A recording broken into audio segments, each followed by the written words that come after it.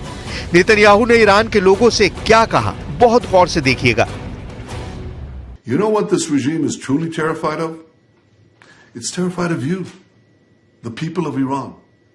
And one day, I know that, one day this will change. One day Iran will be free.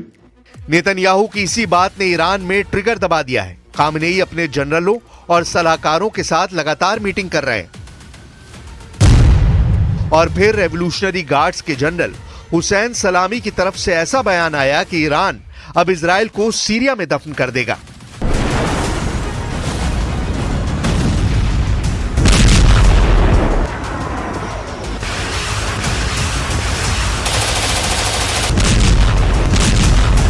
वैसे इस वक्त पश्चिम Asia की एक तस्वीर ये भी है।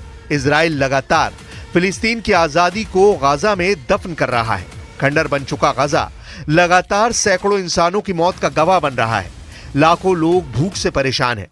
गाजा में अंतर्राष्ट्रीय मदद पहुंचना मुश्किल हो गई है। गाजा में जारी हुए ताजा आंकड़े बताते हैं कि अब तक इजराइल की बमबारी में 45,000 लोगों की मौत हो चुकी है। वहीं गाजा में अब तक 1,07,000 लोग घायल हो चुके हैं। इन दोनों आंकड़ों में महिलाओं और बच्चों की तादाद आधे से ज्यादा है। गजा में बमबारी लेबनान से होकर सीरिया में तख्ता पलट तक पहुंची और अब नेतन्याहू ने सीरिया में गोलान की पहाड़ियों पर कब्जा करके बता दिया है कि इजराइल किसी भी कीमत पर पीछे नहीं हटेगा, फिर चाहे उनका दुश्मन बेरूत में बैठा हो, दमिश्क में बैठा हो या फिर तेहरान से ईरान के ऑपरेशन चला रहा हो। इसीलिए तारतूस का धमाका बहुत खतरनाक बताया जा रहा है। इस धमाके ने सीरिया में भूकंप ला दिया, लेकिन इसके बड़े बड़े झटके अब तेहरान से लेकर अम्मान और बगदाद से लेकर रियाद तक महसूस किए जा रहे हैं। दिसंबर का महीना सीरिया के बाद कहां उलटफेर करेगा और इसमें जुलानी के साथ नेतन्याहू की क्या भूमिका होगी, इस पर सबसे पैनी नजर खामनेई के साथ रूस के राष्ट्रपति व्लादिमीर पुतिन ने भी बनाई हुई है।